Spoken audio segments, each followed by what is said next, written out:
আজকের ভিডিওর টপিক হচ্ছে টেন্স। ভিডিওটা দেখার পর আপনারাই বলবেন, ওয়াও, টেন্স এত সোজা। হ্যাঁ, আজকের ভিডিওতে আমি আপনাদেরকে গল্পের মাধ্যমে টেন্স বোঝানোর ট্রাই করব। এভাবে যদি আপনারা টেন্স শিখেন তাহলে আজীবন মনে রাখতে পারবেন। সো ওয়েল, হ্যালো এভরিওয়ান, আসসালামু আলাইকুম। Welcome back to my YouTube channel English with Hasnaina. I hope you are doing well by the grace of Allah. Let's dive into the video. Okay, ফার্স্টে আমরা প্রেজেন্ট টেন্সের সম্পর্কে শিখব। আজকে রুহির জন্মদিন।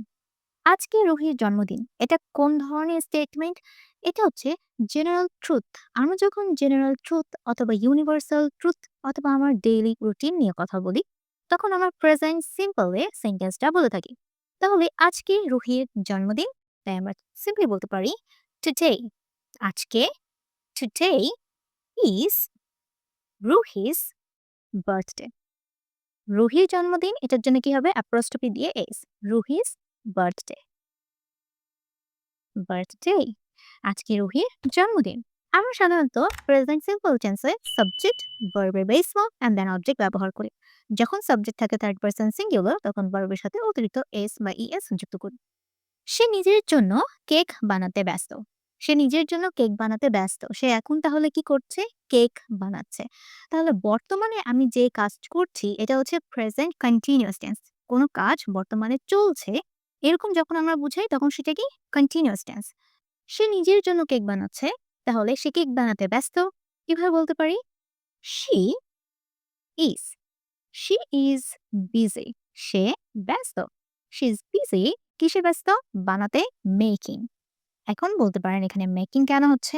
কারণ আমরা প্রেজেন্ট কন্টিনিউয়াস টেন্সে সাবজেক্ট, সাবজেক্ট অনুযায়ী অ্যাম, ইজ, দেন ভার্বের আইএনজি ফর্ম ব্যবহার করি। এখানে অতিরিক্ত এই বিজি হচ্ছে একটা অ্যাডজেক্টিভ, বোঝানো হচ্ছে যে কর্তাটা কিরকম। সে ব্যস্ত, এজন্য অ্যাডজেক্টিভ আকারে এটা ব্যবহার করা হয়েছে।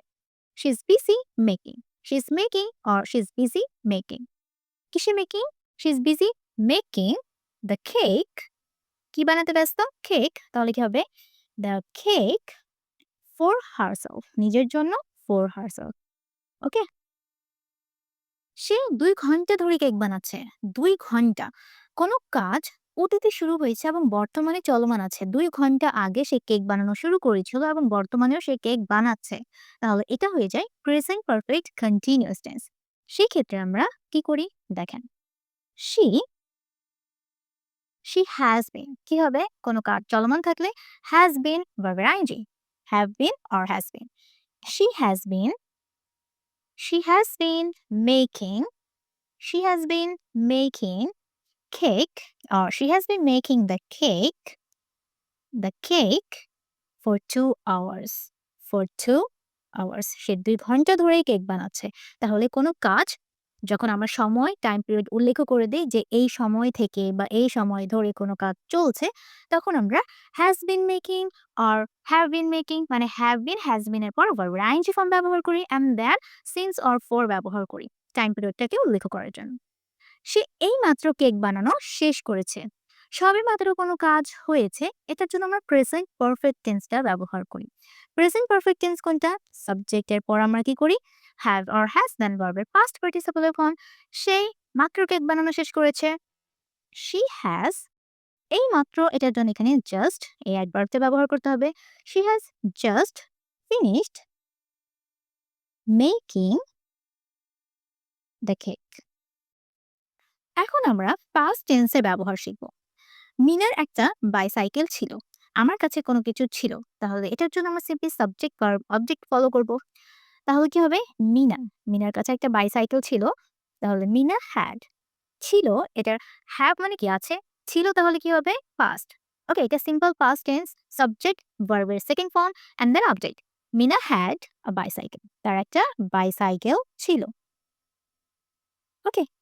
মিনা সেই বাইসাইকেল সারাদিন চালাতো। তাহলে অতীতে আমি কোনো কাজ করতাম, সেটাকে আমরা used to দ্বারা এক্সপ্রেস করতে পারি।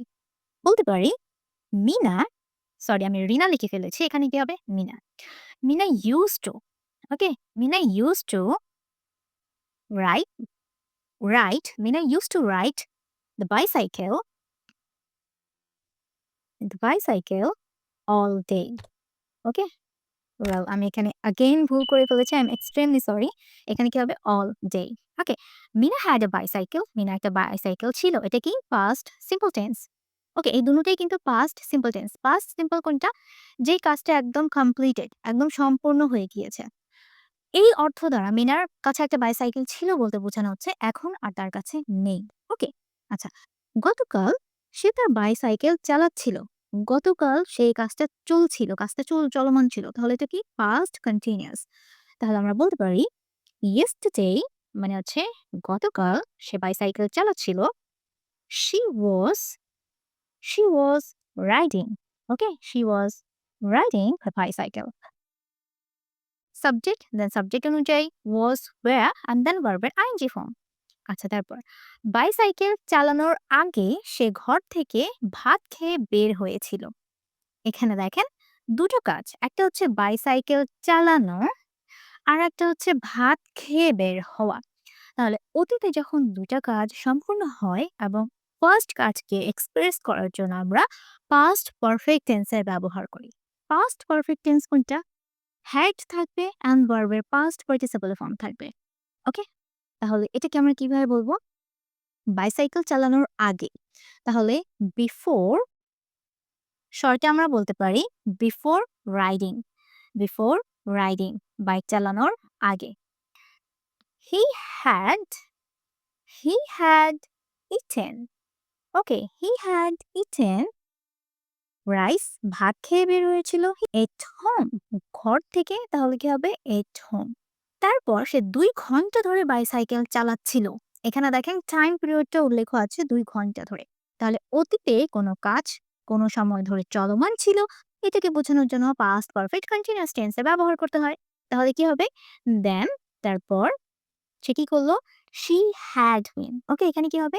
Had been, she had been, তারপর ভার্বের ING form, she had been riding, okay, she had been riding the bicycle for 2 hours. Okay, এখন আমরা দেখব ফিউচার টেন্স। ধরুন রিনা সবেমাত্র কোনো একটা কোম্পানিতে চাকরি পেয়েছে এবং তার পরের দিন সে কি কি করবে সেটা বলতে চাচ্ছে। যেমন সে কি করতে পারে? সে সকাল 7টায় উঠবে। তাহলে ফিউচারে আমি কোনো কাজ করব বলে আমি প্ল্যান করছি, তাহলে এটাকে আমরা সিম্পলি উইল দিয়ে এক্সপ্রেস করি, তাই না? সে সকাল 7টায় উঠবে, সাবজেক্ট উইল অ্যান্ড দেন ভার্বের বেস ফর্ম। তাহলে আমরা বলতে পারি she she will she will wake up at 7 a.m. সে সকাল 7টা বাজে ঘুম থেকে উঠবে। তারপর সকাল 8টায় সে নাস্তা খেতে খেতে ট্রাফিক চেক করবে।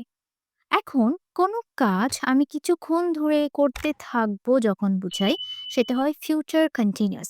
ফিউচার কন্টিনিউয়াস আমরা উইল বি এর পর ভার্বের আইএনজি ফর্ম ব্যবহার করি। তাহলেই আমরা কিভাবে বলতে পারি? সকাল 8টায়, তাহলে বলতে পারি 8 a.m. she she will be, ওকে, কি হবে? she will be having breakfast while checking, ওকে, ২ কাজ একসাথে করা, এজন্য এখানে আমরা কি বলতে পারি? while checking the traffic. ৯টার মধ্যে সে অফিসে পৌঁছে প্রেজেন্টেশন প্রস্তুত করে ফেলবে। এখন এটা কোন ধরনের টেন্স? এটা হচ্ছে future perfect tense. Future perfect tense কোনটা? আপনি সিওরিটির সাথে বলছেন এই সময়ের মধ্যে আপনি কোনো একটা কাজ শেষ করে ফেলবেন, তখনই সেটা হয়ে যায় ফিউচার পারফেক্ট টেন্স। ৯টার মধ্যে সে প্রেজেন্টেশন করে ফেলবে বলে সিওরিটি দিচ্ছে, তখন এটা হয়ে যাবে ফিউচার পারফেক্ট। তাহলে বলতে পারি ৯টার মধ্যে, তাহলে কি হবে? By 9 a.m. ৯টার মধ্যে she will have she will have then ভার্বের past participle form, she will have completed her presentation. দুপুর 12টার সময় সে ২ ঘন্টা ধরে মিটিং করবে। এখন এখানে দেখেন ২ ঘন্টা ধরে কোনো একটা কাজ চলতে থাকবে। তাহলে এখানে কি টাইম উল্লেখ করা হচ্ছে? কোনো কাজ কোনো সময় ধরে চলতে থাকবে, সময় ধরে, যেহেতু এখানে টাইম পিরিয়ড উল্লেখ আছে, এজন্য এটা হবে ফিউচার পারফেক্ট কন্টিনিউয়াস টেন্স। ওকে, 8:12 p.m. PM বলতেই দুপুর হয়ে যাচ্ছে। ওকে, 8:12 p.m. she will have been attending ভার্বের আইএনজি ফর্ম হবে she will have been attending meetings. Okay? meetings for 2 hours. আশা করছি আজকে আমি এই গল্পের মাধ্যমে আপনাদেরকে ৩টা প্রেজেন্ট, পাস্ট, ফিউচার টেন্স এর ব্যবহারটা শিখাতে পারলাম। ভিডিওটি কেমন লেগেছে অবশ্যই আমাকে কমেন্ট করে জানাবেন। সবাই ভালো থাকবেন। আল্লাহ হাফেজ।